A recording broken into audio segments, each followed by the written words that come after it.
Imagine getting hit in the face with a baseball bat, and at the same time, the impact of an explosion around you. Well, the explosion was basically a shockwave that passed through my body because I'd been shot in the face with an AK-47. And I remember pulling my hand to my face very quickly, and I looked at the guy next to me and said, "I'm hit." And the guy across from me and said, "I'm hit." And he goes, "Shoot back." My guest today, who is a legend in every sense of that word, is my friend, Rob Disney. Rob is a Purple Heart recipient who served over 20 years in the Air Force as a pararescueman and deployed over a dozen times during his career, including to active combat zones. I achieved the highest enlisted rank in one of the most elite communities in Department of Defense. And then at the pinnacle of my career, I had truly the honor to lead all Air Force combat search and rescue assets serving in Iraq and Syria. As if a career in the military wasn't enough, he now works at Microsoft where he's focusing on artificial intelligence, and he has a lot to say about how we should think about that as an asset for our national security. Archimedes said, if I had a lever and a place to stand, I could move the world. The idea of a force multiplier is finding something that can do more work than a human can do themselves. So when I saw generative AI and its capabilities, I said, man, this is really something different. It was an incredible privilege and honor to hear Rob's story, but I have to warn you that the conversation covers some difficult and emotional stories from his military service, which might be hard to hear. I'm thrilled that I get to play a part, small as it is, in bringing him to you, and I can't thank him enough for his availability in telling his story. And now, here is Rob Disney.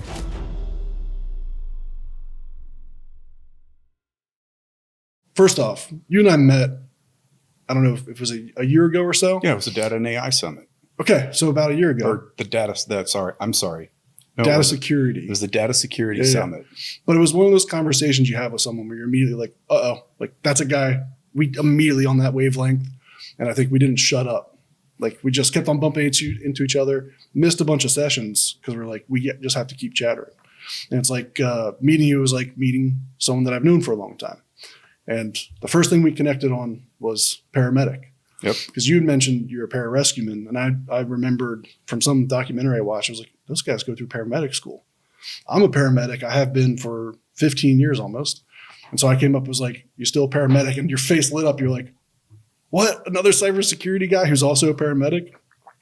Which I absolutely loved the conversation that we had there. Maybe that's a good place to start, is that mindset and why it works well. Like you would think paramedic and cybersecurity, these are totally different areas, totally different industries, totally different skill sets.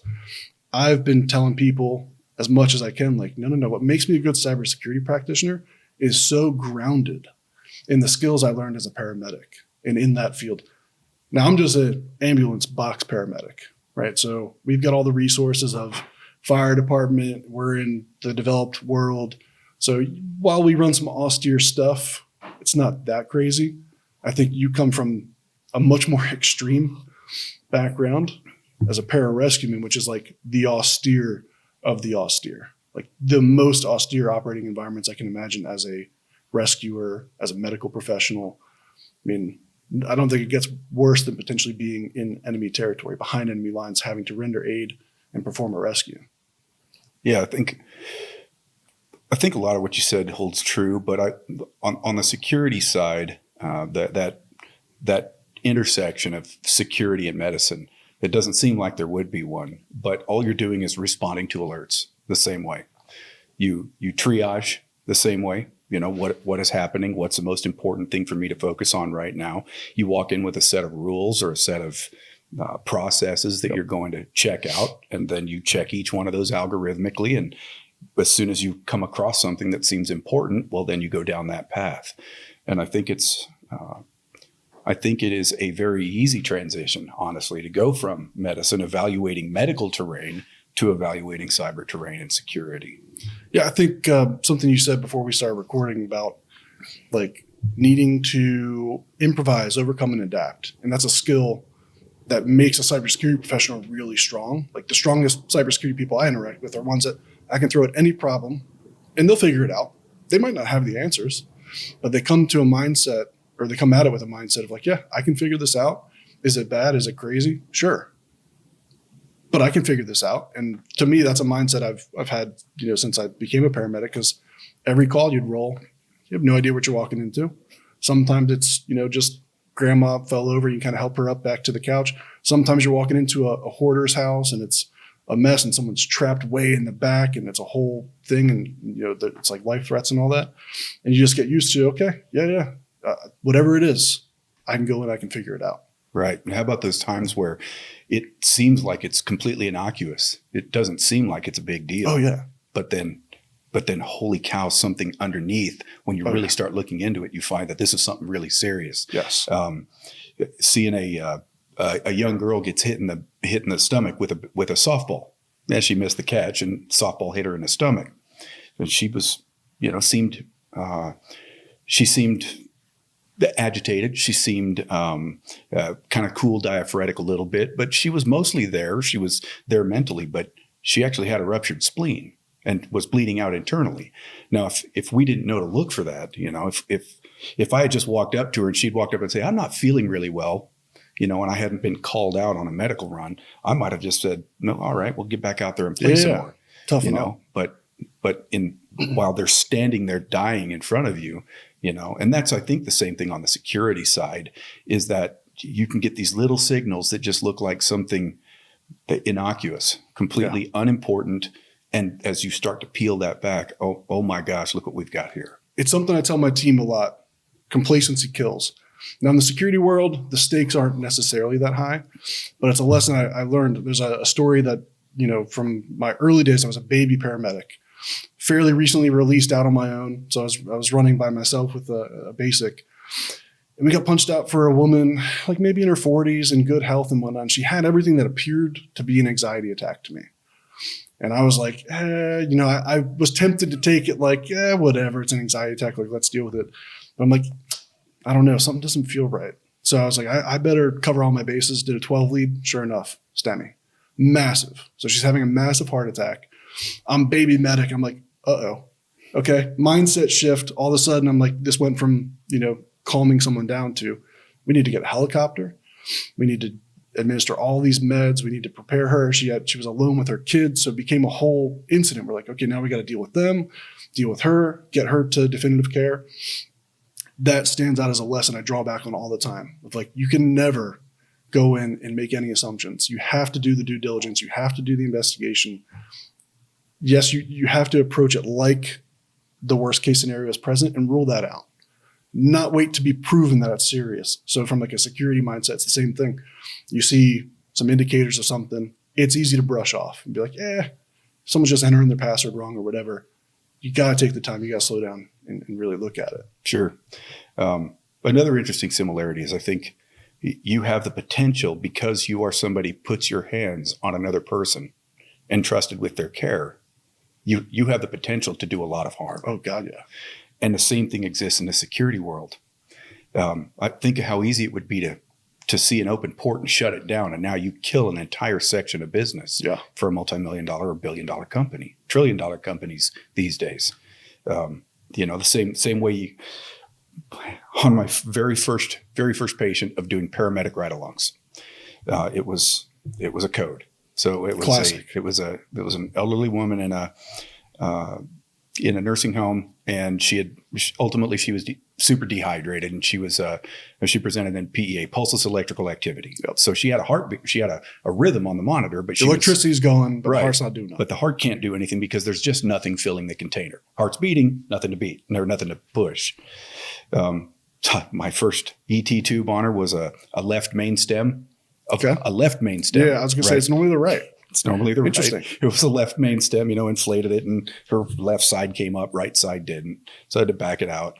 And then got a good IV on her, and we started taking her to the hospital. And once we got to the hospital, I remember the doctor, once we got her in there, said, get that fluid on board. So I did what a pararescueman would do, and I grabbed a hold of the bag and just started crunching that bag down. And I think about 30 seconds later, one of the nurses said, whoa, what's happening there? And I looked on her bicep, and there was it looked like somebody had put a buttermilk biscuit underneath her skin, because it had blown that out and was infiltrating in the skin underneath it. And it ultimately, that doesn't it doesn't do anybody any good, but it doesn't do them Yeah. massive harm. But the point there is that for all your best intentions going in to do a good job, you can end up inadvertently causing a lot of damage if you're not careful, and even sometimes if you are. First off, the Venn diagram of people in security and paramedicine, there's more than just the two of us. And if you find this episode, like, this is going to be the greatest conversation ever, because I'm having so much fun with it already. I've been putting together in my head a talk for cybersecurity people about lessons you can take from paramedicine, because I think there's so many lessons from first responders that can inform how we do cybersecurity. And one thing that I'm now putting the pieces together that I tell my team, I talk about trust all the time. I tell my team that we are in a position of high trust, that organizations, I have a zero tolerance policy for breaches of trust in my organization. If someone's doing something wildly negligent or certainly malicious in nature, like, it's done, we're out, because we have that power. And I'm just now connecting, like, oh, maybe that's where I picked up that concept, because it's something I've always felt strongly about, that we cannot breach that trust. Well, just think about having access to Schedule 2, Schedule 4 narcotics in our kits. Yeah. Having access to, literally adrenaline, in a container. If you can't trust the people that you're working with, they could be taking that stuff. They could be, and ultimately the patient wouldn't have access to those medications. So you have to be able to trust the people that you're with. And that's why integrity is such an important feature in the medical community, but also, like you're saying, in the security community. I mean, you're talking about a group of people that have access to national secrets. Yeah. And if you can't trust them to go in and look at the security alerts that are happening there without wondering if they're ferreting out, national secrets, they could ultimately hurt national security. They could hurt trillion-dollar businesses, which ultimately hurts global shareholders. Can and have. Right. We have plenty of examples of people who have. That's right. Abused that. That's right. I feel like we could do the paramedic thing all day now. The concept behind the podcast is more information security and whatnot, and it's a profile in people who are here. I do think there's a ton that we could talk about from the medical side, but I want to turn it toward how you became a paramedic and became a pararescueman. I'm always fascinated when people are in public service, what drives them there. Like, do you remember what first planted the seed where you're like, I think military service is going to be my future? And maybe more specifically, when special operations as a pararescueman going out and doing what is a pretty insane job in a pretty austere environment, like, how does Robert Disney get there? Yeah, sure. I graduated high school at the age of 16. So I started school early and skipped the third grade. And that put me on a path to academic success, but ultimately also had a second, third order effect of being subjected to some merciless bullying. So if you can picture the difference between an 8-year-old and a 10-year-old, or a 6-year-old and an 8-year-old, you understand the huge difference in size of those kids. Physicality, yeah. Now picture a bunch of 10-year-olds walking around with an 8-year-old around them. So I was 8 years old. So 8 years old in the fourth grade. So 8 years old in the fourth grade, and I'm in fourth grade with 9 and even some cases 10-year-olds.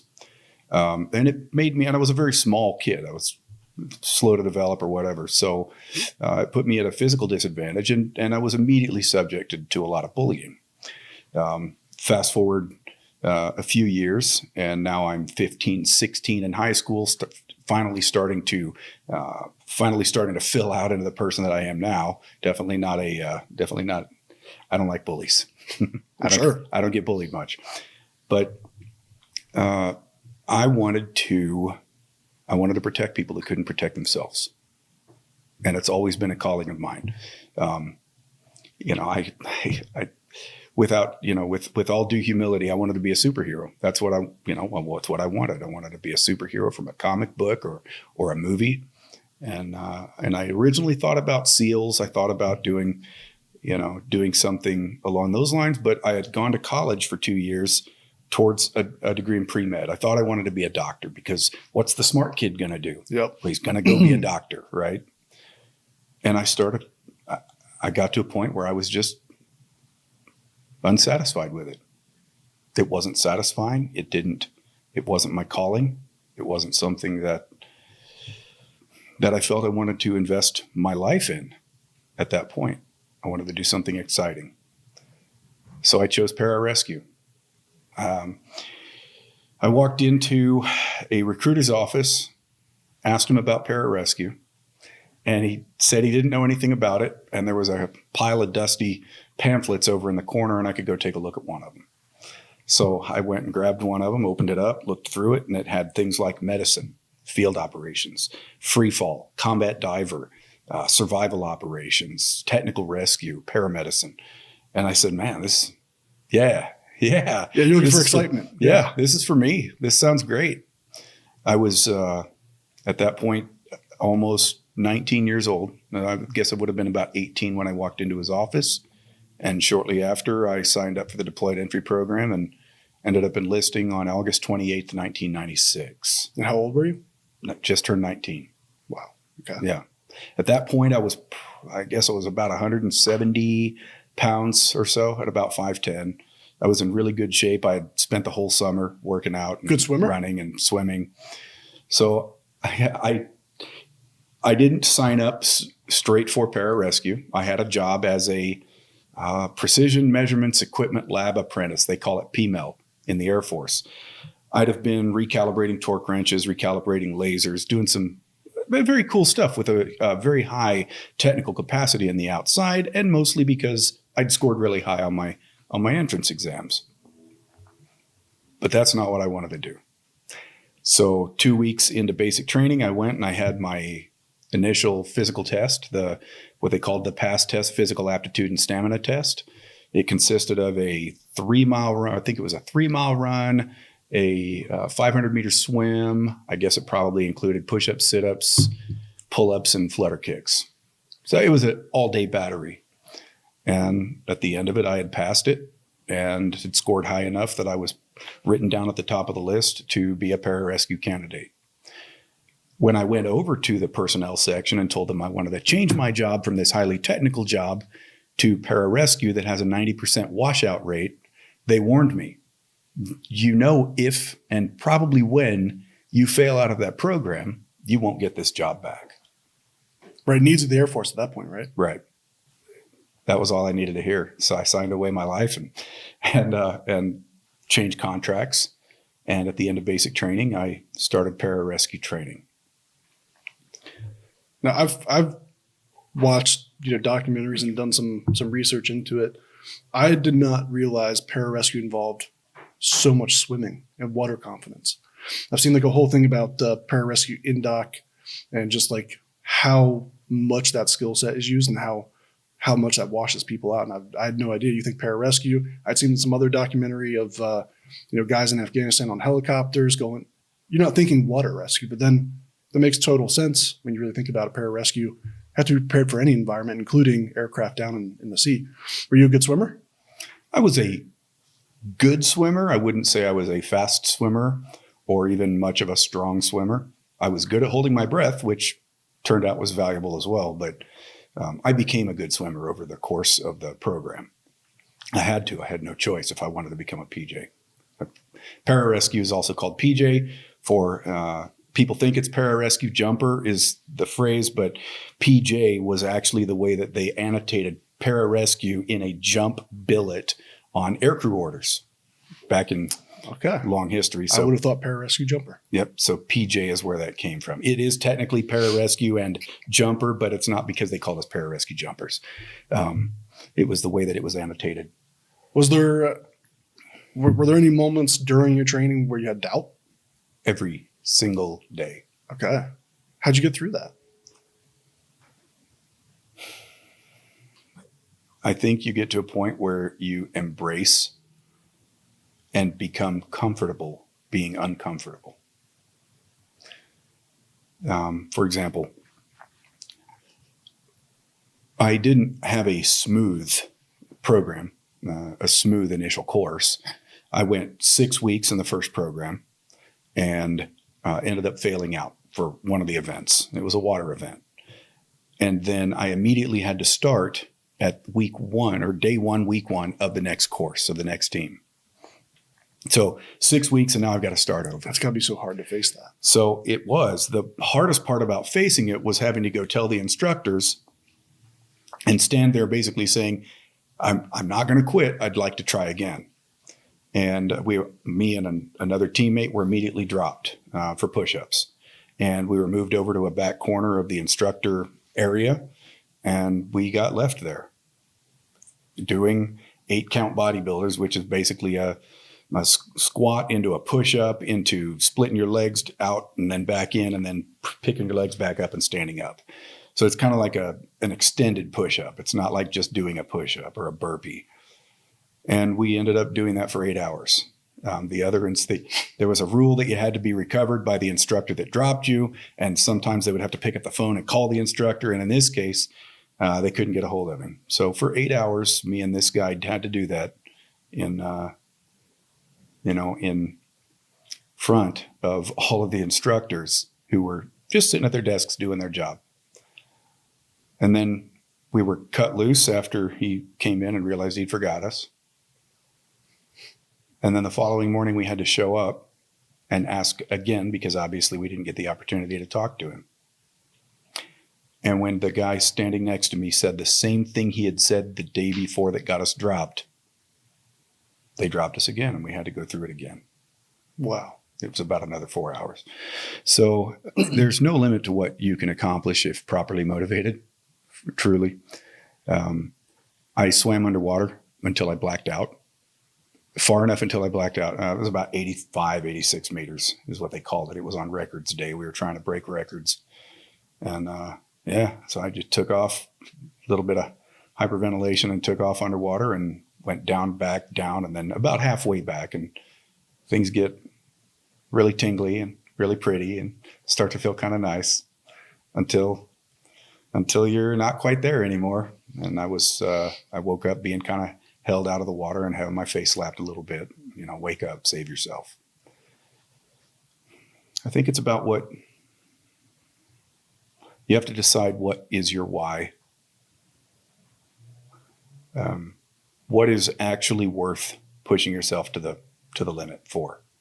Because if you think about it, swimming until you pass out underwater is almost literally committing suicide. Yeah.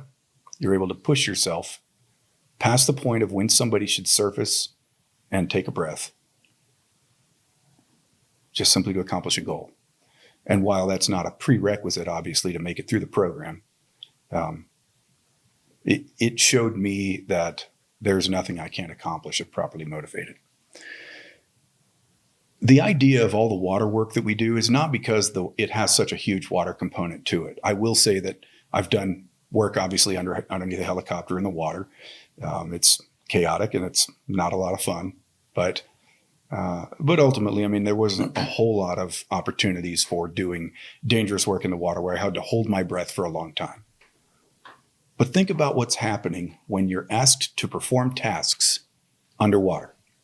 Something as simple as, okay, tread in the deep end for a minute and then dive down, hold your breath, dive to the bottom of a pool and tie a knot. And it has to be tied just right with lengths just right. Everything has to look right. And then you come up and you surface. What a better way to test somebody's ability to handle stress. What happens when you're stressed? What does our bodies do? Panic. We panic when we're stressed. Yep. Oxygen usage increases. Our fine motor skills decrease. Heart rate goes up. So we have this oxygen demand. IQ goes down. Right, absolutely. Yeah. Oxygen demand increases. What a better way to tell how somebody performs under heavy stress than putting them in the water and taking away their ability to breathe and asking them to perform a task that requires cognition and fine motor skills. Do you think those people are made or are those people born? Is that something people are naturally inclined to? Because what you describe is almost like, I wonder if there's a moment where you have to just kind of accept, like, if this kills me, so be it. And that seems so extreme to, like, literally black out underwater. That would be a moment where I can imagine myself being like, this is nuts. Is there something about who you were born? Is it something in your character? Is it the result of experience? Do you know? Can you put your finger on that? I think there's a lot of things that can be trained. And then I think that there are things about us that come about through experience. That is that's a feature of resilience. It's a demonstration of resilience. And resilience only comes about by subjecting yourself to hardship and to stress and mental stress over and over and over for a long period of time. I wasn't doing that physically. I wasn't doing that, in the gym or in the pool prior to leaving for the military. So the only thing that I can assume is that it was a sum of my life experiences. It wasn't because I was I can tell you this, it certainly wasn't because of my intelligence that I decided to swim underwater until I passed out. So, but ultimately, in doing so, I developed a mindset and I developed a level of resilience that was able to help me navigate that course until I graduated that course after 10 weeks. We started with 86 people and graduated 10 weeks later. So it was a greater than 90% attrition rate. And that's just the beginning of that pipeline. That's the first course. Right. That's foot in the door. I tell people, I give it to them like this. Basic training determines whether or not you can follow directions. Pararescue indoctrination course determined how hard you were willing to push yourself to follow directions. And so let's think about what makes a special operator. Okay, somebody who does, you're talking SEALs, Green Berets, Force Recon, Pararescue, Combat Control. We're going to take somebody from a large swath of the population, and we're going to filter them out by their mental resilience and their physical resilience. Okay, once we identify that small group of people, that much smaller pared down group, we can take that group and now take them out and train them. So we've created very hard-minded, hard-bodied people. Okay, well, now what do we do with them? Well, now we're going to take them and train them to be combatants, train them to be commandos. We'll train them to get anywhere. So we'll teach them to parachute. We'll teach them to dive. We'll teach them to move over land, teach them to use vehicles to get somewhere, teach them to navigate, teach them to survive. And then we'll instill in them the combatant, where we teach them to shoot, move, and communicate. Then, so that's our... If that wasn't enough. Right, so that's our pool of people. But now we specialize them. So the SEALs will then go and, do seek and destroy with a focus on maritime. Special forces focus on unconventional warfare or irregular warfare and, interfacing with foreign military or foreign militants, learning their language. Pararescue, what we did was we focused on personnel recovery, so going out and recovering people from harsh environments and adversarial environments at times, and not just people, but also equipment. Sometimes sensitive equipment goes missing, and you got to have somebody that can go out and retrieve that stuff. And then with a heavy focus, then once we retrieve them, on being able to provide medical treatment to them at the level of paramedic or even above. Some of the things we were allowed to do in the field went above and beyond what obviously a street paramedic is allowed to do or is trained to do. And then also a heavy focus on technical rescue. So once I'm there, if a person's trapped, how do I get them out of this situation? And we would use force multipliers, essentially, things like man-packable jaws of life, ropes and pulley systems, heavy lift bags that you could use to literally lift a train off of train tracks if it was sitting on its belly. It's crazy to me. So I've been a paramedic for a long time. I was a firefighter. I've been through some technical rescue classes. And of course, I've worked some big incidents, big auto accidents, whatnot, where you have all of that equipment with 5 trucks, 20 some odd people, an incident commander, an assistant incident commander, all this, helicopters coming in. And your line of work, it's jump out of this airplane with that on your back, also with your parachute, land safely. Also, you're carrying weapons because you might have to fight somebody to go take that rescue equipment to get someone out, then render aid at a possibly insanely high level to pull all the stops out to save a life. How do we do that? Like, first off, as a citizen and a taxpayer, it's incredible and amazing to me that we have people that can do that, that can be qualified to do that. But it's fascinating in terms of like the psychology of it. How do we turn someone off the street into that? Sure. You get indications when you ride on an ambulance. You get indications before you leave, generally what it is you're going into. But I think I'm probably going into a AMI. So I'm going to pull out the ACLS kit on the way and make sure it's ready. If I know I've got, a major laceration or arterial bleed or something, I'm going to make sure that I've got enough gauze. So you do some pre-step prep, before you leave. It's the same kind of thing. I mean, except I would make sure that all that equipment was postured all the time, ready to go, either on an aircraft or in packages ready to be loaded onto an aircraft, so that from the time we're notified until the time we get on target is minimized, and I get there with the right equipment for the job. There is no substitute for the right piece of equipment for a job, the right tool for a task. And showing up with the wrong stuff is bad news, and what a bummer to show up on what could be your greatest accomplishment and in that moment to be unprepared.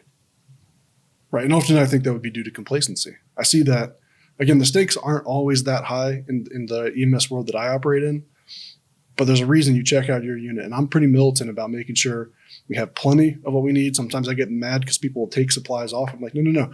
1 is none, 2 is 1, 3 guarantee. Like that's a rule I have in my mind. So I carry an extra set of stuff that I bring on the rig with me because I'm so terrified of certain calls not having functional equipment of, a certain kind, like CPAP's one that for whatever reason is deep embedded. I hate the idea of not having that because I've seen it save lives. And the idea that, you might pull one out that's broken or something freaks me out. I see complacency, and especially in EMS and even more so in that environment.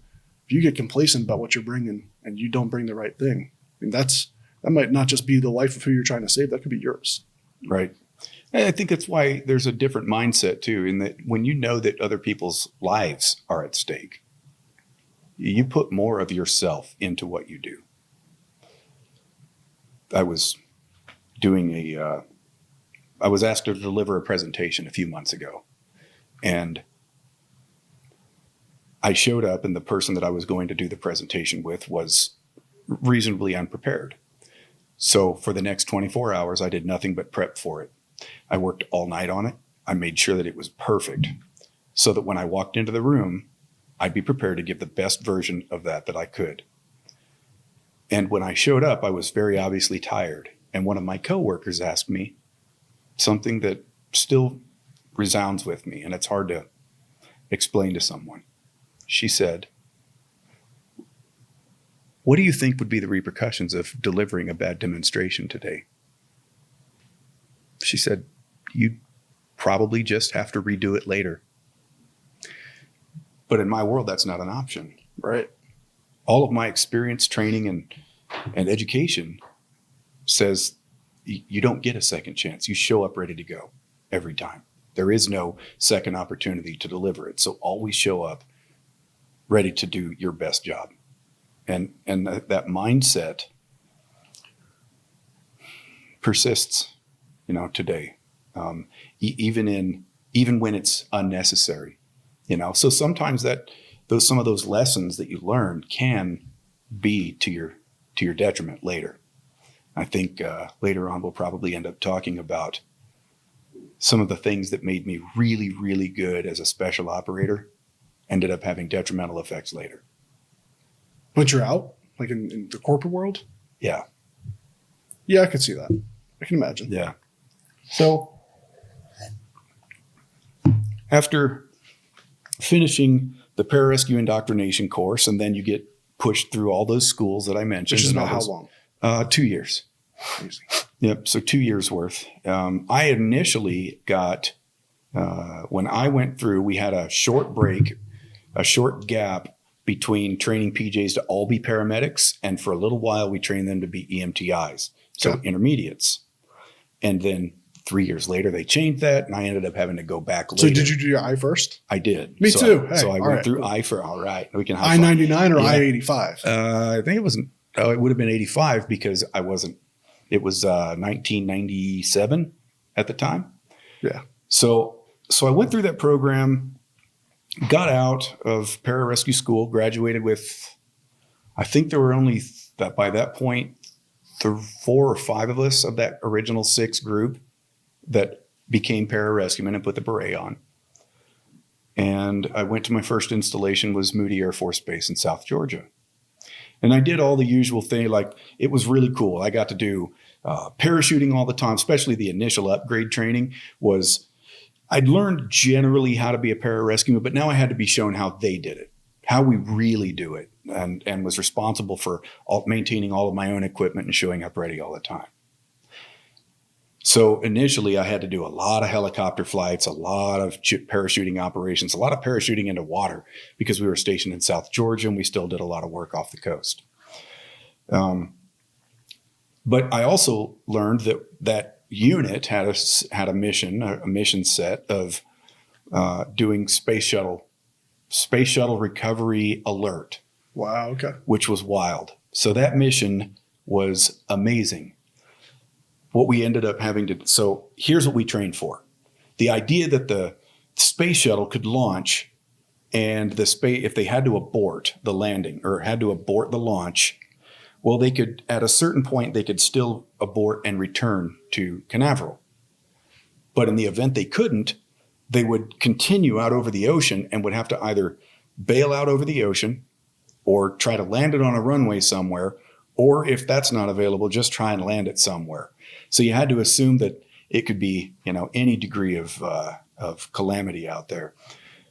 The open ocean parachuting thing would have been pretty amazing because they would have to bail out of the space shuttle,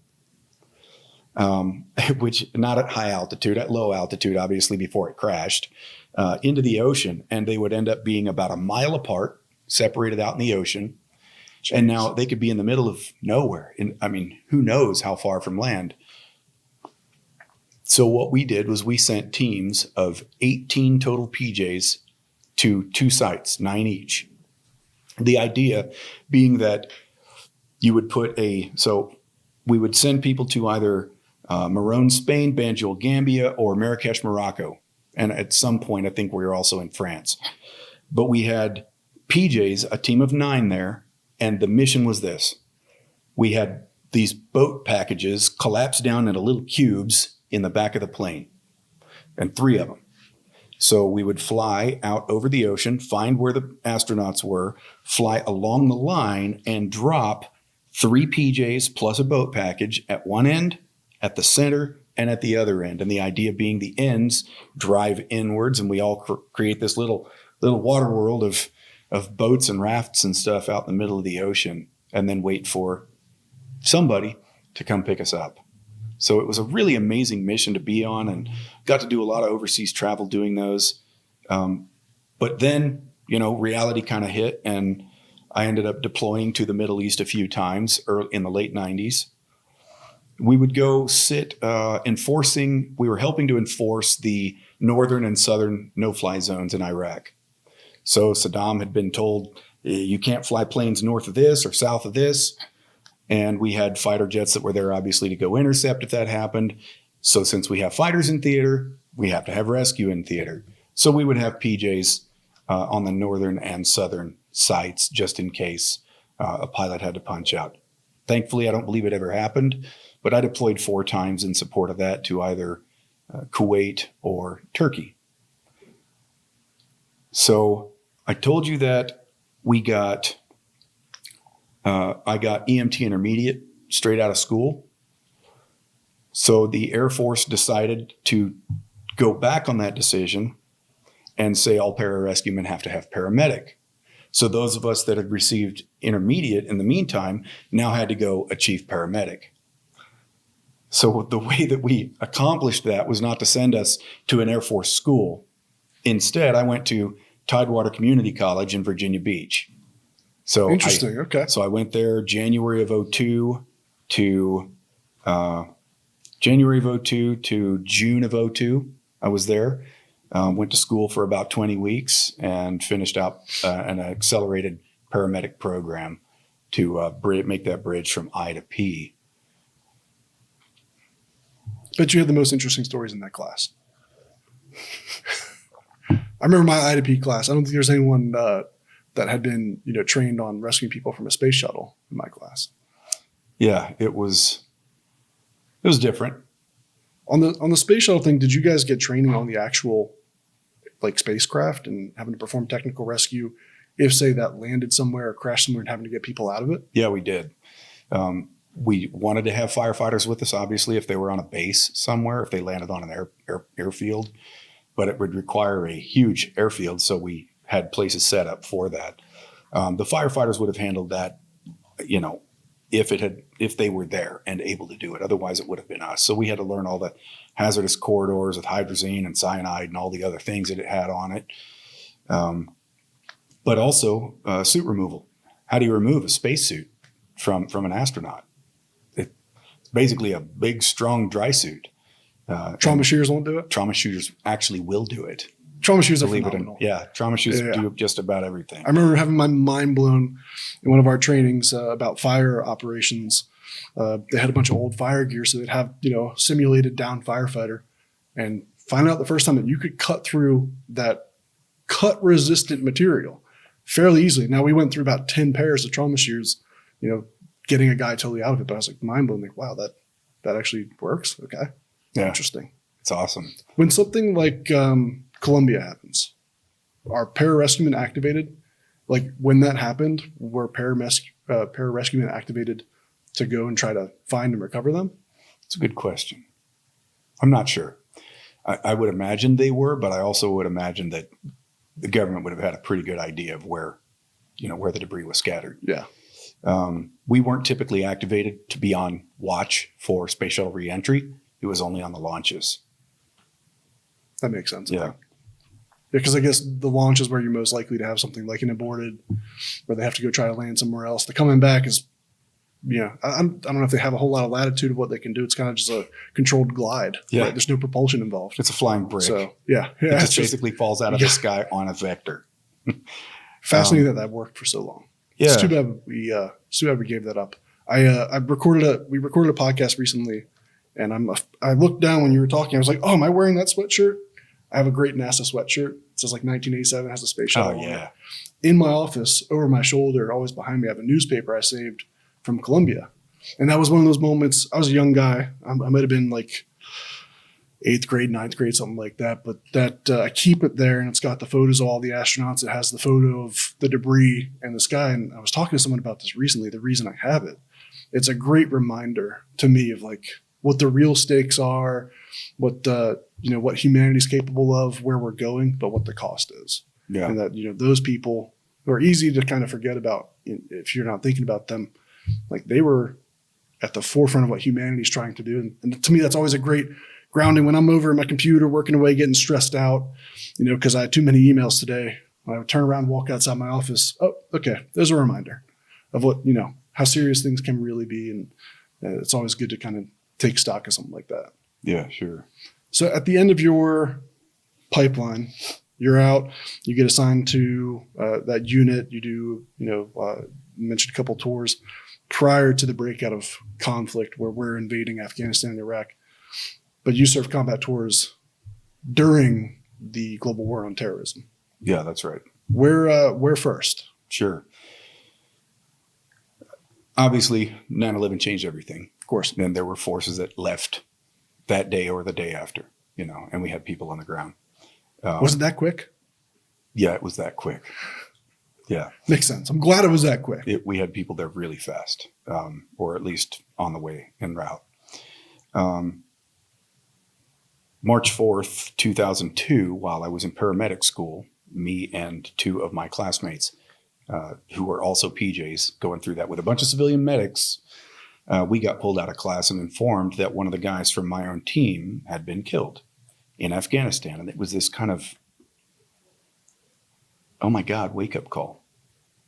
Up until that point, I didn't know any PJs that had died in combat. I knew a few that had died in helicopter crashes or parachuting accidents, but not in combat. We weren't there yet. And Jason Cunningham, Senior Airman Jason Cunningham, had been on my team at Moody. So he was from my unit, and he and I used to go shooting on Thursday nights at a local gun range just to keep up on our skills in our personal time. So, you know, I just lost a friend. So early on, you know, it was obvious that this was a different kind of conflict, different kind of operations. So I got out of paramedic and then was put on a list to deploy in July of 2002. So I showed up in mid-July of 2002. Now the war's been going on for about 9 months or so, 9 or 10 months. And immediately got stationed in, where was I? I think it was at Kandahar. So I was stationed in Kandahar, Afghanistan with a crew of HH-60 helicopters. And I remember one of my first rescue missions was to go pick up, there was a firefight on the ground. Some guys had been shot up. So we flew from Kandahar way out east in Afghanistan, way up into the high mountains, and picked up these two guys under fire. From there, took them to a high altitude base where they had a mobile surgical unit that was literally set up in a goat barn. A goat barn. Jeez. It was a surgical unit. Yeah. You go through this, you had to duck under this kind of low door, and there you walk in and there's actually bright lights and cold steel and an American surgical team working on them.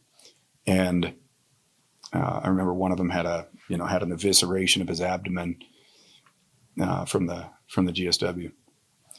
And we dropped those patients off, and it was at the end of our shift. It was late. We wanted to stay there. We radioed home saying, hey, we want to stay here. And our command back home said no. I'd say back home, Kandahar said no.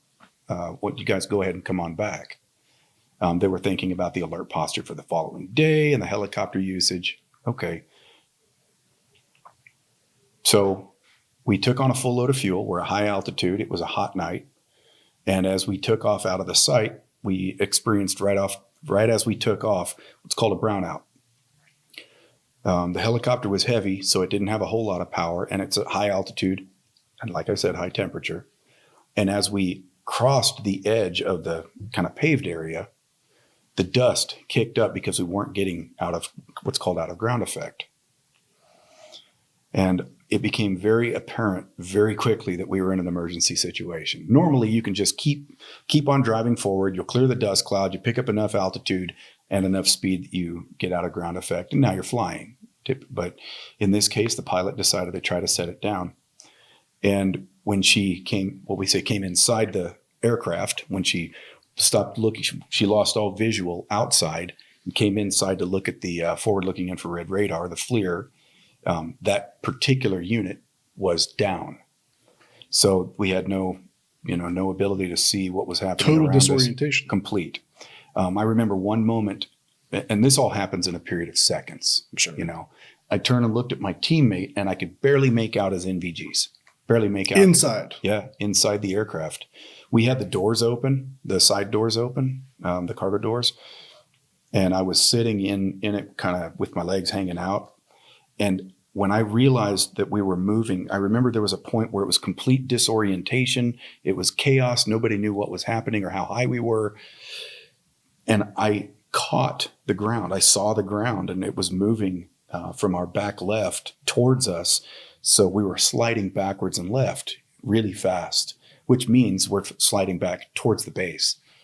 And I just had this hot sensation that something was about to happen. So I got inside the aircraft, pulled my legs in. As I did that, my door slammed shut. We impacted the ground. The door slammed shut. It would have taken my legs off without a shadow of a doubt, because we impacted the perimeter berm that surrounded the base. The tail rotor caught in the concertina wire, the razor wire around that, and now the tail basically snaps off, and the helicopter flipped and crashed into the ground.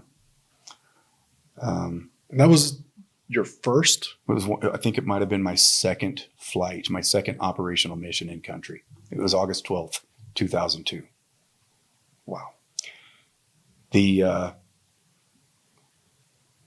There was a moment where the helicopter was on its top and I was laying on that corner with my helmet against the roof of the helicopter, against the ceiling. And the helicopter blades are now all gone and the engines are still at full. So it's spinning up, chewing in the ground. And if you can imagine what a helicopter would do to the ground or how it would react with no blades, with that giant, rotor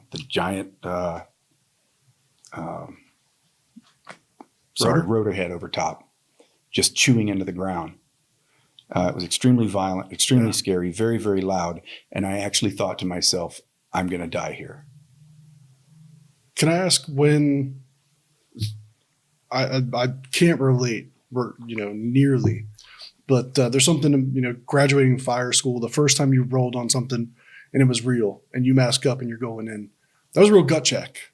Now I can't imagine what it must be like deploying to an active war zone for the job you've trained for, of course, and feeling, I guess, as prepared as you can be. But is there a moment where you just kind of realize, like, this is the real deal? I mean, what you just went through, or what you described what you went to, that's, I imagine, as real as it gets until bullets start flying. Yeah, it is. Was everyone okay in that? Thankfully, yes. Everybody was okay. Everybody got out. Compression injuries and bumps and bruises and some scrapes, but ultimately everybody was okay. And then you had to later get back in a helicopter again to do your job. I had to fly in a helicopter back to Kandahar. How soon after that? A day, 2 days. Good Lord. Yeah. And then I re-enlisted 9 days later. Yeah. 9 days later, I was in Kandahar. I was in Karshi-Kanabad, Uzbekistan, because we had another operation there.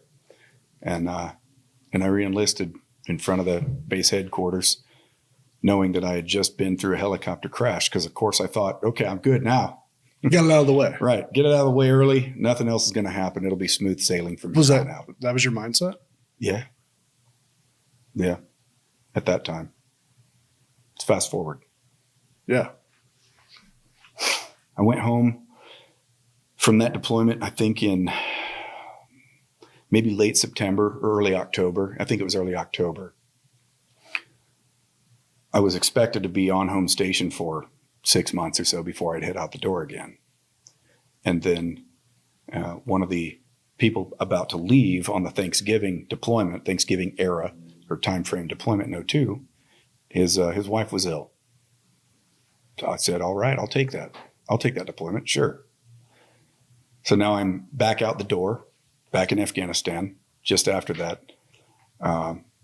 Actually, I think I was in central Pakistan.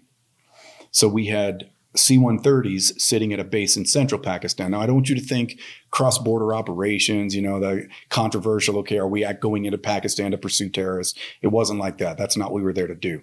We had C-130s in Jacobabad, Pakistan, and our job was to fly from there to go move people around theater, to go pick up patients, a lot of moving them from one base to another, but ultimately being ready to parachute if necessary, into an engagement, into a bad spot.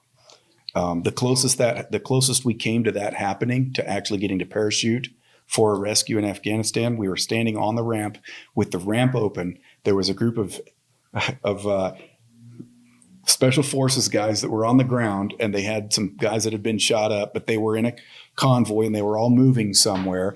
And our aircraft commander asked them on the radio, as we're all ready to jump, okay, I just want to be sure. So do you guys need additional personnel on the ground at this time? And the ground force commander said, no, I think we're good. How mad were you guys? Were you mad? We were disappointed. Yeah. Yeah.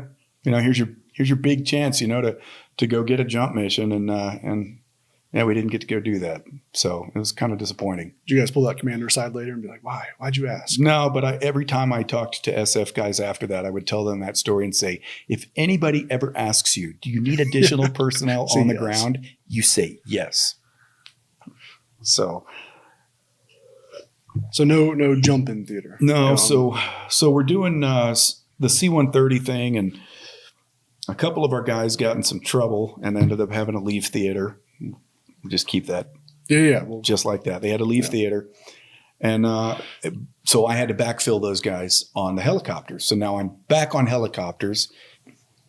So I'm still on the C-130s. I'm working in Jacobabad, Pakistan, and we get called out on a mission that was 2 Afghani children. So here's how this happened. We moved from Jacobabad, Pakistan, to take supplies up to our guys at K2, Karshikanabad, Uzbekistan. We went on a supply run for them. We landed. It was about ready to start getting dark, so we went and hit the chow line. And as we're standing in line ready to get food, our flight engineer comes in from the C-130 and says, "Hey, we've got a mission." We got a mission? All right. I mean, okay, so we grabbed some MREs, like MREs again. Went back out to the C-130 and start monitoring the radio. And it was a pair of Afghani children that had fallen down a hill or in a well or who knows what happened. But they came into a base and they need to be evacuated. So the way that we would do that is use helicopters to go pick them up and then have C-130 team available to refuel them. Your C-130. My C-130. So the decision was made that the helicopters would fly out of Kandahar instead of out of Karshikanabad, where we had just taken supplies to those guys. The squadron commander was on that flight at Kandahar. He was on alert that night, and I think, hey, why not take a good mission? Why not get a good mission? So we flew down and went down to refuel them just before they got to the site. And our tactic at that time was flying low altitude, refueling. If you can think about it, it's kind of scary, a scary proposition in Afghanistan to be in a C-130, to have a C-130 at 400, 500 feet above the ground, which is really low, and then a pair of helicopters coming up to that aircraft with big baskets hanging out of the back of the C-130 off of its wings and hoses, and then trying to plug the helicopter probe into it to refuel. But that's how we did it then. And as we were refueling them, the helicopter on the left-hand side pulled off of the hose, descended, and smacked into a hill. And it killed all 6 people that were on board that helicopter. There was a fiery explosion that lit up the entire countryside around us. And, the loadmaster on the C-130, who essentially he was had the door open, he was watching outside, was screaming on comms, and it was really ugly. It was really awful. And I later found out that the 6 of them were obviously one of the crews that I'd worked with recently, and the 2 pararescuemen on board were Master Sergeant Michael Maltz and Senior Airman Jason Plight. Senior Airman Jason Plight was 21 years old, and Mike Maltz was 42 years old and had pulled retirement papers in December to go to the desert with the boys one last time. Last words he ever said to me, he was my father figure, mentor, loved him like a family member. I knew his wife and kids. I went to dinners with him. I went to events with him. And, that realization that I just watched him die on a mountainside in Afghanistan and couldn't do anything about it, still sits with me today.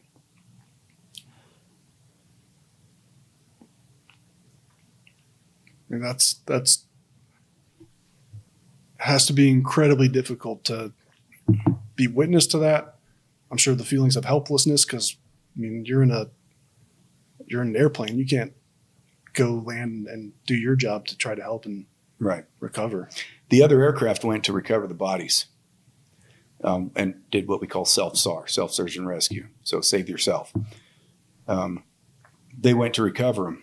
On that aircraft were 2 PJs, one who was the best friend of Jason Plight, and the other one was Mike Maltz's roommate at the time. Mike had been separated from his wife, and his roommate at the time was the team leader on the other helicopter. So these guys had to go pick up, their friends, their best friends. Yeah, you're picking up your own. But I got through that. And then just 4 weeks later, April 18th, 2003, I went out on a mission that would change my life and how I look at everything about my life, from personal security to what's important to me. I was asked to go out on a mission to fly out to a local site that had been used as a training location repeatedly. I mean, it was in the middle of nowhere in central Pakistan, because that's where we were deployed with the C-130s. But this was a specialized unit with helicopters, and they were going to fly up there and take a look at a site. Okay, yeah, no, they didn't want to take. They wanted to put some people on the ground. They wanted to do some things there, and they asked us if we could participate. And our commander said yes. So they put us on an aircraft. We flew. There was 3 pararescuemen, and we flew about 45 minutes north into the middle of nowhere. And as we approached the site, the helicopter banked at a steep bank angle, pitched up to come in and land, burn off its forward energy.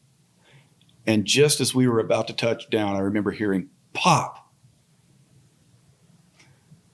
And then and I thought, from my time flying with the helicopters in Afghanistan, I thought we just punched flares out. Well, that happens sometimes.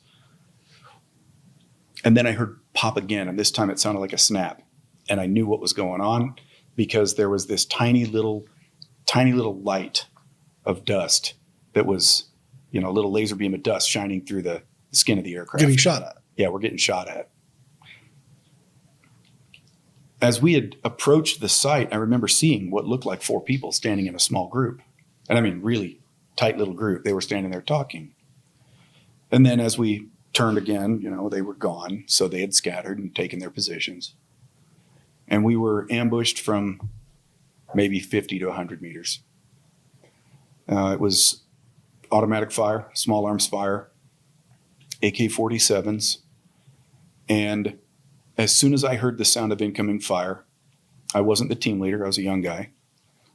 But I looked forward in the aircraft and yelled, "Hey!" And everybody looked back at me. I raised my weapon, and I racked it, tell them, "Hey, everybody get ready." And within seconds of doing that, or almost an instant, there's a sensation that it's hard to shake, hard to describe. Imagine getting hit in the face with a baseball bat, and at the same time, an explosion, the impact of an explosion around you. Well, the explosion was basically a shockwave that passed through my body because I'd been shot in the face with an AK-47. The bullet had entered the right side of my face, just underneath my cheekbone. You'll appreciate the anatomy of this. Transected the mastoid muscle, or the masseter muscle, the parotid gland, severed the jugular, took out the insertion of the sternocleidomastoid, partially severed my ear canal, took out all the deep neck tissue from the trapezius, all the way to the trapezius, and then exited a 1/4 inch to the right of my spine. But it was instantaneous, that sensation. And I remember pulling my hand to my face very quickly, and it was obviously bleeding everywhere. And I looked at the guy next to me and said, "I'm hit." And the guy across from me and said, "I'm hit." And he goes, "Shoot back." I started losing blood. I started to go unconscious, but I pulled my weapon up to my face and sat in that position with my gun up until the helicopter was able to pitch out and take off. 3 people got shot on the helicopter, an American flight engineer and one of my pararescue buddies. Injury patterns, pretty amazing. A bicep shot on one guy, plus kind of a glancing blow to his flak vest that opened up his side. So it looks pretty nasty. Yeah. Another guy who took a bullet to the back of his hand and blew out the other side of his hand, and then also took one, a junctional, in his armpit that took out his brachial artery and partially severed a brachial nerve, caused a lot of problems down the road, but really nasty. And then obviously I've been brained. Thankfully it wasn't, but it was a gunshot wound to the head. I wish I'd, kind of move to the left a little bit. That's the crazy. So you're telling this, and I'm imagining you're in an aircraft. You're in a In a helicopter. helicopter crash. Well, just this when you're shot at. Oh. You're still in a helicopter, right? When you guys are shot at? Yeah. Were you moving? Yeah. As we were setting down. Right. So just the game of inches here. I mean, you said, yeah, a couple inches in this way, milliseconds. it misses you. A couple this way, you're not sitting here before me. Yeah. People say, man, that's pretty lucky. I'm like, no, I'd have been lucky if I'd done like that. I got hit, but I got hit. I guess it's all in perspective. You mentioned earlier when we were talking about the training and everything, the resilience. I mean, just the sequence of things that you described going through. I mean, seeing people you were close to, a father figure, die in such a way in a helicopter crash where you had to deal with that mortality thought of this might be it for me, to then still also have to go out on missions and to be shot. I mean, that's a level of resilience I can't imagine. I mean, I don't have the words for that. That's incredible and wild. I mean, that you had to still go on to do a job, and then you're dealing with this, and you fire back, right? You have to fight back, and I guess is fall into your training. You have to try and save your life. That's all you do is rely on your training. That's incredible. Now you said, rightfully so, and I can imagine why that changed your life. There's a Robert Disney before that, and there's a Robert Disney after. Yeah. So if we fast forward in time from there, I mean, I spent a few months, obviously I got evacuated.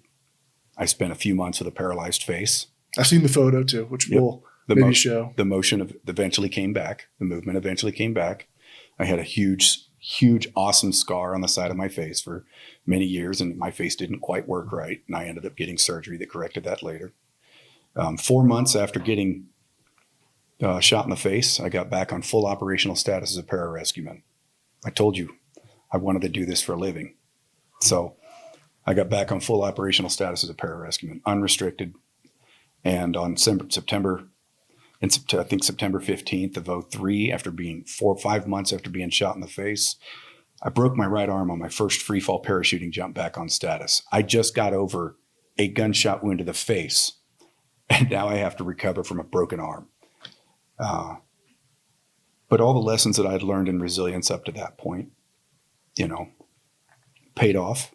I recovered from that, and I had many, many other injuries over the years that would completely change my life and my outlook.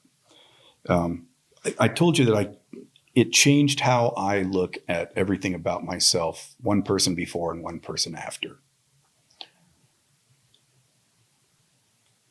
I very soon after started a bachelor's program in Homeland Security and Terrorism Studies, kind of going along the same lines of what I was doing for a living.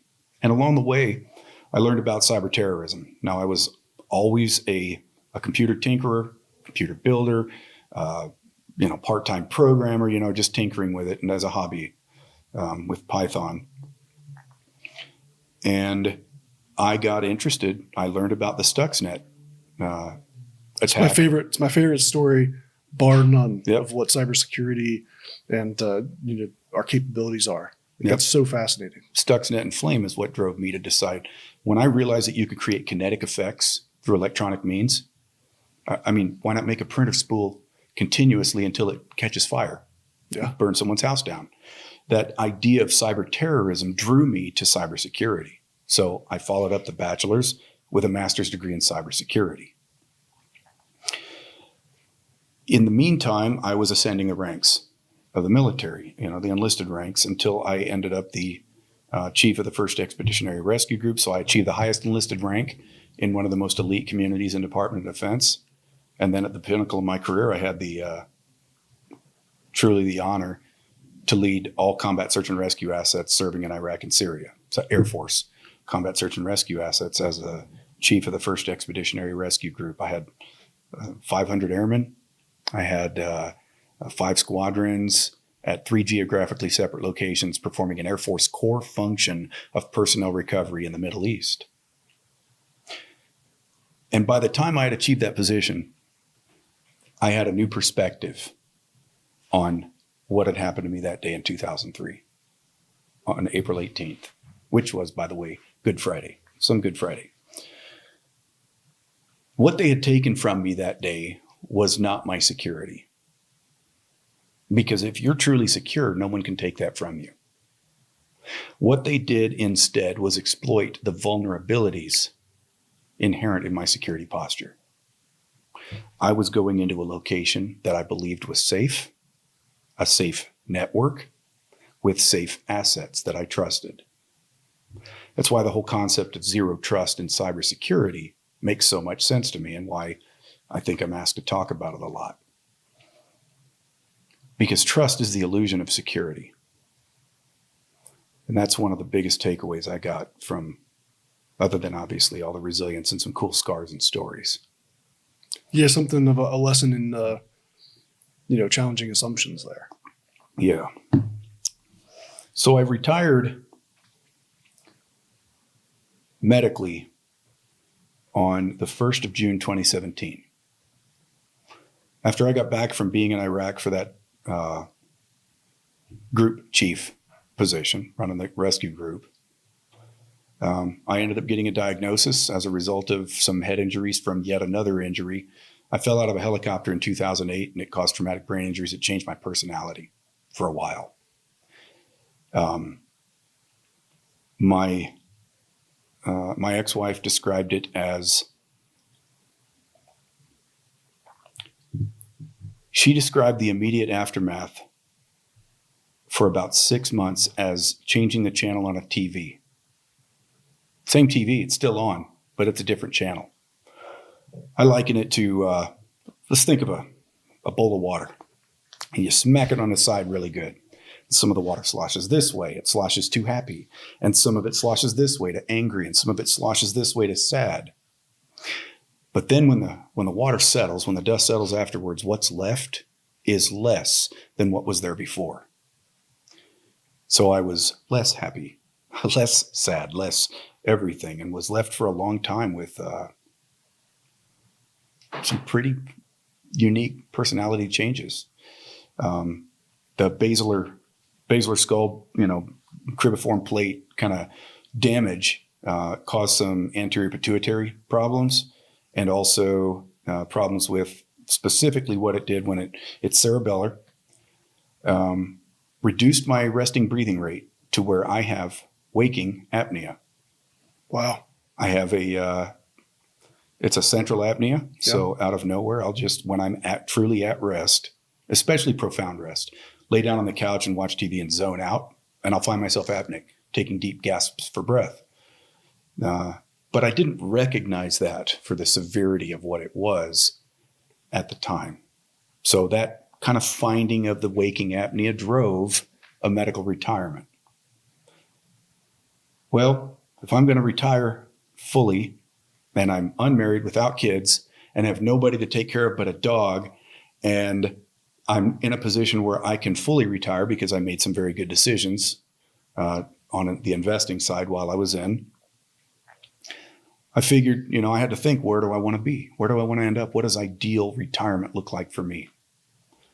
So I bought a gorgeous 3-story log home on 40 acres at almost 10,000 feet in the Colorado mountains. And for 4 years, I focused on music, acting, public speaking, and occasionally consulting on resilience, leadership, logistics. And when I had a buddy at my house about 2 years into living there, and he was an ER doc. He was previously my doc, and it was now a emergency medicine doc. And he came up to the house, and we're joking and laughing, and he was the pararescue schoolhouse doctor in Albuquerque. Okay.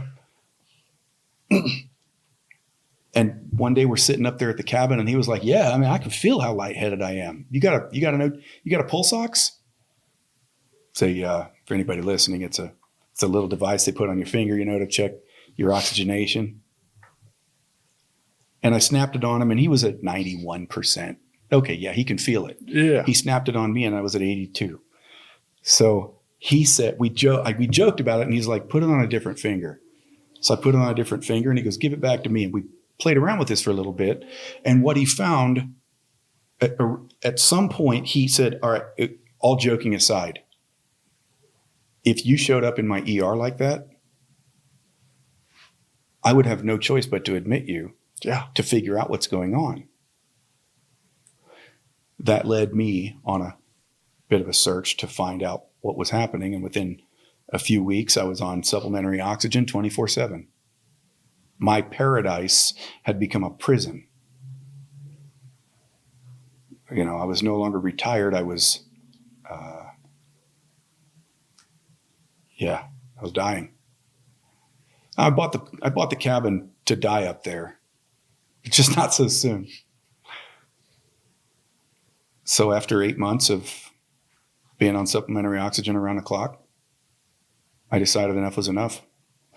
And I made an audacious decision to sell the cabin for a chance at a better life. I traded bringing oxygen to me for bringing myself to the oxygen. And I moved to Central Illinois, where I currently live. It was close to where I grew up, and my mom and dad were living there, and my mom was fighting cancer. And I thought, what a great opportunity to go reconnect with my family and friends to find out, if even moving to lower altitude is going to change this presentation. Within 10 months of that, I was working full-time in cybersecurity for Microsoft. I told you that I'd got a master's degree in cybersecurity, but I wasn't doing cybersecurity. I was the anomaly in my class, the Pararescueman going through this program. Let's just say I got a lot of weird responses from my intros in my classes. So to me, it was all academic. I wasn't putting my hands on all of these tools. So I decided to take the best advice that I have to give to anybody about following their dreams, and I invested in myself. It wasn't about investing in my education it was investing in myself. And the way that I did that was I bought a rack of used servers, switches, best way to do it. Rack switches, servers, KVMs, you name it. And I learned to start configuring those, just installing operating systems on. I mean, I've already been familiar with Ubuntu and some of the other Linux-based stuff out there. And there was a point where I thought, I want these to do more. So a little bit of search, and I learned about OpenStack. Oh, you mean I can take these Ubuntu servers and turn them into a cloud in my basement? So that's exactly what I did. And then I learned all the virtualization technologies and containerization, software-defined networking, software-defined storage, identity, placement, image storage. I mean, all of it. I had to learn all those technologies to be able to put this thing together and make it work and make it do what it was doing. And it was about that point that I brought a friend to the house that had been a combat rescue officer, the officer component to pararescue. And he had been a network warfare officer in the Air Force. And when I told him what I was doing with my servers, he put me in touch with a friend who called me. He worked for Microsoft. And he said, Steve tells me you're doing some things. Why don't you tell me about that? What's a typical day look like for you while you're retired? Well, it's kind of the same thing every day. I wake up 7:00. I walk outside, check zero on my Barrett on my 300-meter range on my 6-inch steel target. And then I walk back inside, or I reload those rounds. And then I walk back upstairs and I make a cup of coffee. And then I sit on my couch with my laptop and I play with my servers all day. That intrigued him. He said, what are you doing with those? And when I told him, well, I configure it as an OpenStack cloud, and then I set up an enterprise environment, and then I harden it, and then I penetration test it, and I harden it, pen test it all day. This is what I'm doing in the mountains in my retirement. He said, Disney, why don't you let Microsoft pay you to do that instead? So that put us on I think probably a 2-year search for the right job at Microsoft. So 10 months after I left the cabin, I was called and they said, give us a resume. So I sent him a resume, and next thing I knew, I was hired to work for Microsoft as a cybersecurity technical specialist. There's so many pieces of what you just talked about that blow my mind. First off, I see in people who are coming into technology, coming into IT and cybersecurity, already sometimes feeling like maybe they can't learn things, right? They limit themselves. To have someone who had a career, a whole career in another field, could retire, could disappear in the mountains, never have to pick up an email again, or never have to receive a paycheck again. But to have someone to do that after that whole career, after everything you had been through, in a field that's very esoteric to a lot of people, just sit down, just be like, yeah, no, I'm just gonna start messing with servers. I'm gonna start learning. I'm just gonna power through it. I mean, that's fairly unique. No, not fairly. It's crazy unique. And I remember when I first met you, when I was at a Microsoft event, and you were up there talking. You mentioned you're a pararescueman, and I was like, "Hold, what? Why is there someone with that kind of background?" And we're having like a technical cybersecurity talk that might have been around it was data security, so we're talking like Purview and Sentinel and whatnot. And that's why I had to come up and talk to you. I was like, hold on, I have to hear this guy's story. How do you go from that, have a whole career in that field, to now doing this? And then the more you and I talked, I probably had an assumption, like, okay, well, he's probably in like a leadership management. He's kind of there as like a defense industry consultant and whatnot. And then you start telling me, no, I'm writing Python code. I'm getting into AI. I know people who have careers spent in IT and cybersecurity. That's been their dream. That's their goal. They can't do that. That's crazy to me that you've gone from where you come from to now, as we've talked about, you're working on AI, you're writing code, you're doing all this stuff. You're at Microsoft. I mean, they say that if you do what you love, you'll never work a day in your life. Find something that you're passionate about. If you love golf, imagine if you could make golf your living. Well, I was passionate about all things. I mean, when you talk setting up a cloud in your basement from Ubuntu server in OpenStack and deploying entire environments there, that spans the entire gamut of IT. I wanted to learn all of it. I really think that you have to be hungry for knowledge. You have to have 100%. An appetite for it. You have to be 100%. a lifetime learner. And as a pararescueman, well, I was an expert in parachuting, scuba diving, field operations, shooting weapons, shoot, move, communicate, tactics, you name it. All of these fields, I had to be just good enough at all of those not to kill myself doing them. So I was a jack of all trades and a master of, few. So I apply that same principle to all of my work and my studies in IT. I want to know how to do all of it. Kubernetes, let's do that. Software-defined networking, point me the way. You want to set up a cloud? Yeah, let's get on it. Want to secure an infrastructure? Why not? And if you want to build an AI inference algorithm to scrape through a giant data set so that it can learn to do predictive analytics for future prediction, let's do that too. So there's clearly an understanding that you must have that you can learn anything. Oh, yeah. Right. I didn't know how this would go with this AI engineering program, honestly, just because of the math and the amount of programming that was in it. So about, 2 years ago, ChatGPT was released. And I'm going to be talking about this tomorrow, actually, in a conference, in a keynote. But I see force multipliers everywhere. The idea of a force multiplier.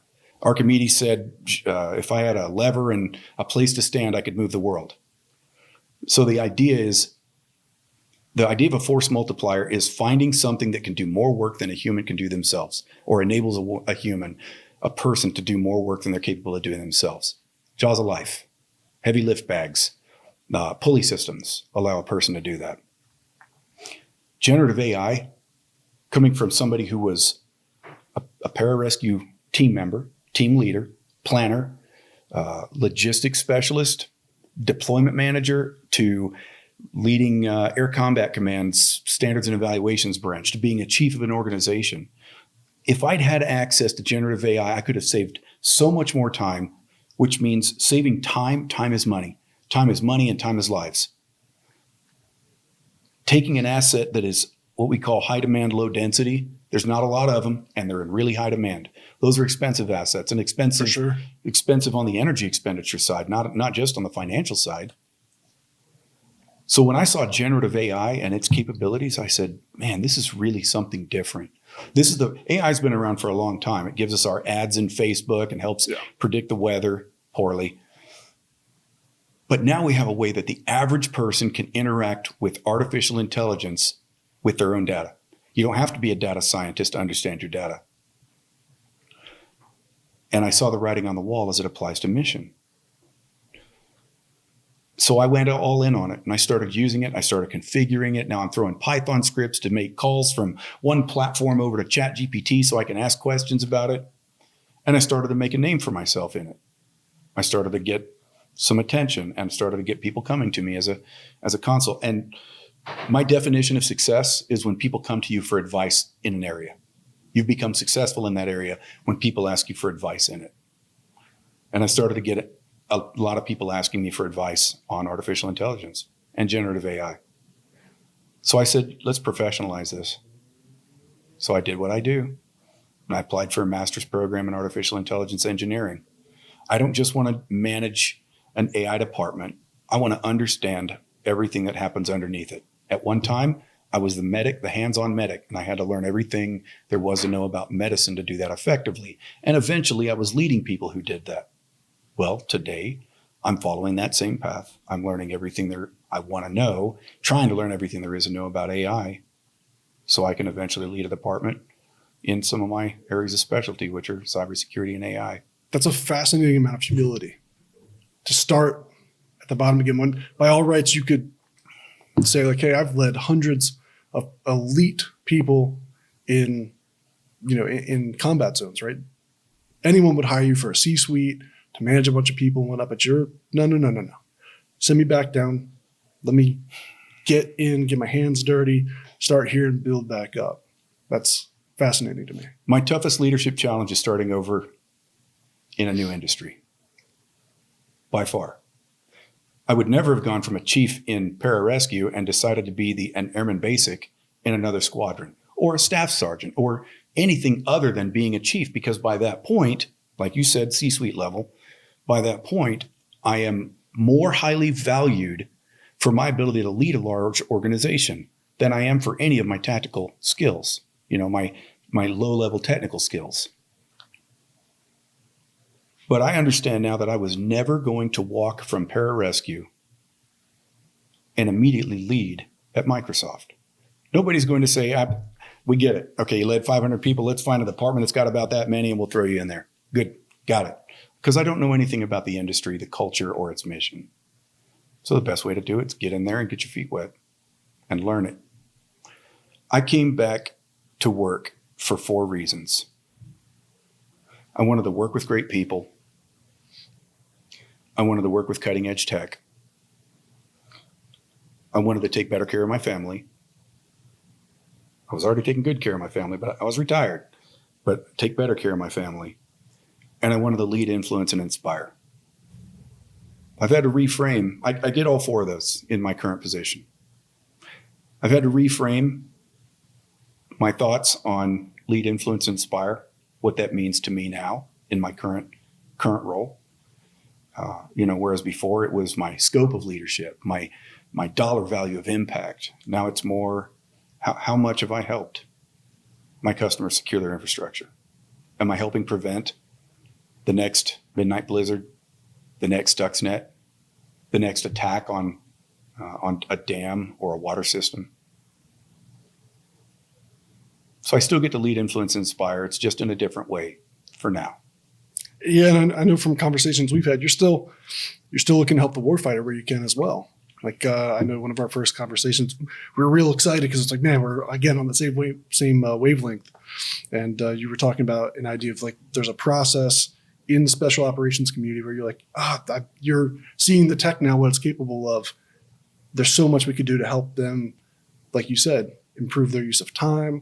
And time is money. Time is potentially lives. More efficient, stuff is potentially lives as well. So I love that you're not just starting this new journey, but you're also still connected to your old journey and trying to take the new skills you're picking up to still apply. Like you haven't put all that behind you necessarily. It doesn't seem like it's, how can I take this and continue your service effectively? Yeah, it certainly is. I consider myself a servant leader. When you're at the bottom, you feel like you work for everybody above you. But as you move up, you realize that you don't continue working for the people above you. You work for the people below you. And the higher up you go, the higher that kind of X, wherever you fall on that scale, the people that you work for are the people that are not under you, the people that maybe you outrank or that you have a higher position. They're the ones you really work for. It's not the bosses calling the shots. You have to do what they say, but ultimately you're there serving the people that work with you and for you. I think that's dead on the money. I'm a very new leader, all said, but as a paramedic, I might have been like 24 or 25, and my station promoted me to a lieutenant. It was a big deal. I felt super cool about it, and they brought in an FDNY chief to talk to us, and he might have been the author of Servant Leadership, or certainly was involved in that, and gave us a whole day where we spent time with that and set my perspective. And I feel that today, like my biggest thing with my team is when we hire people in, I'm personally invested in that. Like I feel like my job is to take problems out of their way, provide them a livelihood. I feel responsible, which is difficult sometimes. I'm hiring people. Like I feel my anxiety around failure continues to increase because I feel responsible for making sure they have what they need, that they're progressing in their careers, that they're having a good life, that they're enjoying working with and for our company. And I love that perspective because I feel the same way. I feel at the bottom of the totem pole sometimes. Like my job is to hold them up and support them, not to be dictating and putting myself above others and aggrandizing myself. I feel very much like the opposite. Like I need to be down here where I am doing this. Yeah. Leading is one of the easiest things at some point once you realize what your job really is, and it's taking care of the people around you. When I was transitioning from being a team member to being a team leader, to I was going to be leading a large group of PJs, I asked a mentor, how do I make that transition from being one of the guys to being the boss? He said, it's the easiest thing in the world. You just be yourself all the time and be the boss when you have to. And our number one priority is, ensuring the personal and professional development of everybody that works for us. It's not about getting them there and training them just to do the job that they're in. It's always thinking about what is the next job going to be for them. I don't bring people into an organization to stovepipe them and keep them there forever. Sometimes you want to because they're that good. But it's all about, for me, it was always about bringing someone in and giving them enough so that they can then move on to something different. So hopefully I'll eventually be on that same path. I'm almost 3 years sitting in this role, and it's never felt right to me to sit anywhere for too long. And as I think about where we're going with what the future holds for AI in its applications for everything from cybersecurity to mission to logistics, you name it. Yeah, you told me in regards to AI, you're all in. All in. True believer. I am a true believer, and I think it's because I would say I'm a cautious optimist about AI. In the early 2000s, 2005, Ray Kurzweil released a book called The Singularity is Near, and it talked about where technology is going and how it's going to end up on an exponential path. This is one that usually things go on an S curve, right? They start out slow, they accelerate quickly, and then eventually they taper out. So it's on an S curve. AI won't do that. AI is going to do this, and it's going to only be limited by how much power and energy and equipment we can throw at it. So the singularity is near told me about where AI goes or where technology goes. Ray Kurzweil followed that up with a book in 2012 called How to Create a Mind. So whereas one told us what AI can do and where it's going, this one told us how we get there. And it talked about AI algorithms and kind of what the technology looks like and how brain, the brain analogy of how a brain works. By studying the brain, maybe we're better able to figure out, because let's be honest, the human brain is the most energy efficient, the most powerful parallel processing supercomputer the world has ever seen.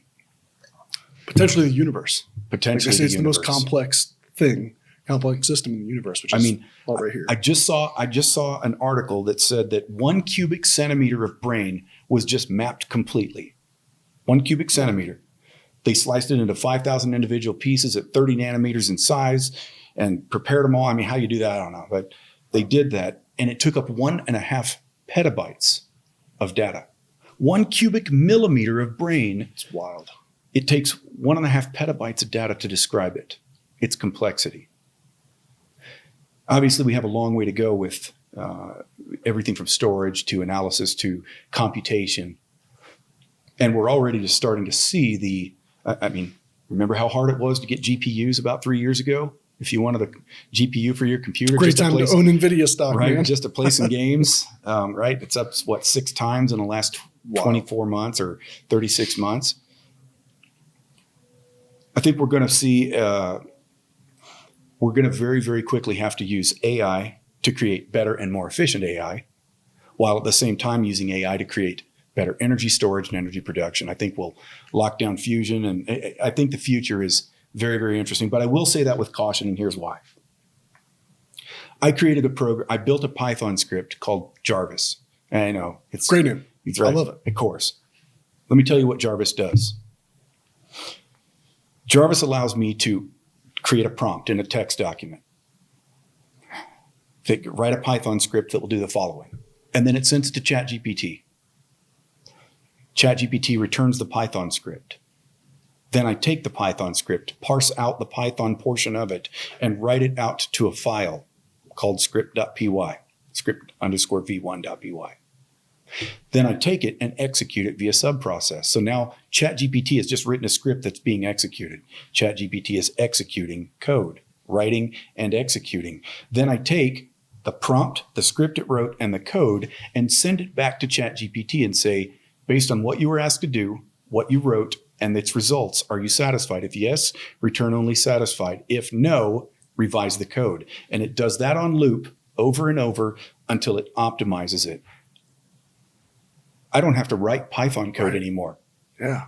Because I have ChatGPT doing it for me and not just giving me a crap answer, right? Giving me trash code that looks pretty but doesn't work. It runs it and tests it and optimizes it until it's perfect. Now take me in my cabin in the mountains doing that with the wrong intentions. I could take that and instead put another orchestrator in front of that and say, for each step of the MITRE ATT&CK framework, write a Python script that will accomplish initial reconnaissance, right? Initial penetration, persistence, domain dominance, etc.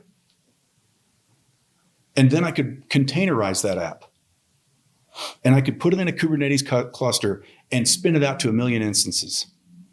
That's 1 million hackers working day and night all the time until they accomplish the mission. And as soon as one of them says, I've accomplished it, it executes the next set of instructions, and they're all instantly orchestrated to be working on step 2. That's what's possible right now. I built something that can take the first step of that. And I'm one person working by myself, not a nation state, not being funded by a corporation, me being a hobbyist trying something to see how easy it is to use ChatGPT to write Python. That is the level of capability on the adversarial side of AI. Can you imagine trying to thwart that as a cybersecurity expert? A nation state throwing that level of attack against you. The only way you could do that is by fighting it with AI orchestrated processes, and using my vision of the future is using Python as an orchestrator to orchestrate process, and then using generative AI to do analysis, summary, and generation. It's a revolution, right? It'd be like trying to fight an Apache with a spear. I mean, it's exactly they're on just completely different ages, essentially. Right. I mean, I saw a meme the other day that said, "Will I lose my job or you may not lose your job to AI, but you very well could to someone who uses it." And I think that really summarizes what AI has the capability to do. So understand that no amount of regulating AI is going to put the cat back in the bag. Right. It's not going to close Pandora's box. It's opened. People have downloaded the Mistral models. They've downloaded the Code Llama models. They can already take generative AI and do these same things. I'm in a program for it where I write those scripts myself and build those capabilities. So people already have that capability, and they're going to go in one of two ways with it. There are going to people that go the adversarial route, and they're already trying to break your things. They're trying to break what you do. The only way you can fight that is by returning in kind. Got to embrace it. It's we talk about this a lot, and it's going to be a brave new world. I mean, just so much that you talked about the compounding nature, that it's going to go like this, and it's going to be able to improve on itself exponentially, because every time it iterates and improves itself a small percentage, the next time it does it is even more efficient, more effective, and it doesn't have to stop to sleep or eat or drink. It can just do that, and it's only limited by, like you said, the power that it's given. And try to think about where we're at right now in the era of AI, of generative AI specifically. We're in the America Online era of generative AI. We're sending out CD-ROMs. It is as dumb right now as it's ever going to be. It's only going to go up from here. Right. So where does it go? And it's already crazy capable. I mean, I use it in my daily life. Yeah. I use it. We do like sales calls and whatnot, and I feed it transcripts, and I told it, give me a report that gives me these objectives and gives me this information so I can pop it over in this tool. Done. I was using it in a Python script, obviously calling it from a text document because it unlocks the full capability of it to digest information. It's not limited by the interface I'm entering my prompt in. I was using it to make meal recommendations. Hey, and then I found, it's not taking into account the things I actually have in my fridge. So I went to my fridge and I wrote down everything that was in my fridge and in my cabinets. And now I send everything to ChatGPT. Okay. This might be $1 billion idea. Oh, I've already built it. It's called Meal GPT. You can pull it up on your computer. It's not actually on a domain yet. But what I did was, the next thing I did was I thought, well, now wait a minute. What if I built a website from this? So I was in a course on innovation tools and methods for my engineering program. And I thought, now what if I could build a website for it? So I used ChatGPT to write the website. I would have it read the contents of all the HTML documents, JavaScript, you name it. And then every time I asked it a question, it had the entire corpus of my website to answer from. And it would make specific recommendations, update base.html to say this, update such and such CS to do this or CSS to do that. And I would do those. And sure enough, I eventually found that, holy cow, this thing actually works. So in addition to putting ChatGPT in a website to perform a function that was useful, I used ChatGPT to build the website. That's what compounding interest looks like, which is what Einstein said is the eighth wonder of the world. Compounding interest, I think. You mentioned earlier you were talking about tools for the job. Yep. And what a capable person can do with a tool, with some outside the box thinking, some creativity. I mean, this is the tool of tools in the information age. What this will empower people to do is basically limitless. And like you said, we're at the dumb part. This is the dumb part. And we're already doing this crazy stuff. Like I had ChatGPT help me write a program in C#. I don't know C#. I've written very little of it.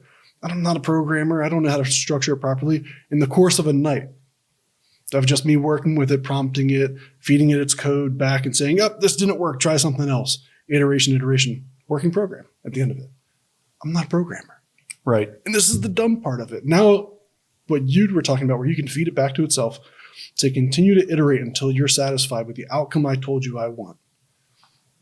I mean, just the force multiplication factor here, it is revolutionary. You're not a doctor either, but if you needed Right. to know how to perform a particular surgery, if you needed to know how to perform a field appendectomy, you could ask ChatGPT. Totally. Would it kill somebody? Would you kill somebody? I've got a steady It's enough not going hand. to kill anybody. Would you? I don't know. But it could give you the process and the procedure to do that, something you didn't know. It can make you not an expert, but it can augment your own intelligence in a particular area. And I think that's where the power of it comes from. I think we're going to have to be looking at how we use it responsibly and reliably. Yeah. I mean, can you use it to do PID, personal identification of targets on the ground? Absolutely. Yeah. Should you? You remember the line from Jurassic Park Yes, absolutely. I know where you're going. when he said, your scientists spent so much time trying to figure out if they could, that they didn't stop to ask if they should. And we have one example of AI that's WALL-E, and they're coming from a guy named Disney. Again, Disney, course. right? Great. But great we movie. have WALL-E, and then we have Terminators. Which future do we want? Do we want the future with Terminators, or do we want a future with helpful assistants that walk around picking up trash for us and piling it up for us? So I think we have to look at, where it's going and what our uses are going to be. And there are going to be people that obviously exploit it for nefarious purposes. Yeah. And I honestly don't know how you regulate that, because they're not going to be thwarted by international regulations. Well, I think you already kind of hit the point. Yeah. We're gonna have to meet them Yep. where they're at. Right. Bring a bigger gun to that fight. A pretty common take on things like AI and cybersecurity and the state of conflict in the world and everything. It can be fairly pessimistic, right? You can look to all this and see there's a lot to be afraid of empowering adversaries with stuff like this. Now, the way I always like to end our podcast, I'm an optimist. I want to be looking toward a brighter future. I've got young kids and everything. I'm not buying into all the pessimism. I can see the danger there, but there's things that keep me optimistic. What keeps you optimistic? And knowing that I'm part of the solution. That's why I wanted to do it. I don't want AI to take over the world. And I figure the more I know about it, the more I can put my hands on it and fix it and configure it, the more I can fight fire with fire and use it for the right purposes. Which is a thread we can draw back right to the beginning. We talked about young Robert Disney just wants to protect people from bad stuff happening to them. Protect those that can't protect themselves. Yeah. I'm still doing it. I know it. You're tireless. You're out there. I can't say thank you enough, one, for your service, for taking the time to sit down with me and have this conversation. I mean, there's so many lessons for me personally as a growing leader, a growing man. I mean, there's so much for the people that will watch this and listen to it. There's so much that I think we can learn from your story, the resilience, just the tireless learning. I mean, I can't say thank you enough for sitting down. This has been an absolute pleasure. Always good to see you. Just like the first time, I was like, oh, there's a guy. It's so funny. I told my wife we were recording this. I told her you were a guest. She was like, oh yeah, I remember you telling me about that guy. Because I told her when I got home that night, I was like, I got to tell you about this. I met this guy, and it was like we'd known each other, and we just connected on a couple, common things, and went out and just ended up talking. I was mad that I had to leave early that night to get home because we had, the baby at home. Real pleasure, man. I truly appreciate it. I really do. Yeah. I thank you for the opportunity to come talk today, tell my story. I hope it inspires others, especially the idea of sitting in a cabin in the mountains where you should simply be just sitting there retired, but developing a trade and a skill that's extremely valuable and can further your career. Never lose faith. You can do it. It's going to take a lot of work. It may take a lot of time. It may not happen overnight, but you can get anywhere if you simply put your mind to it. I love it. Thank you again. Really appreciate it. Thank you. Thanks for joining us on this episode of The Watchers. For more great content, be sure to like, subscribe, and check out our channel. We'll see you on the next one.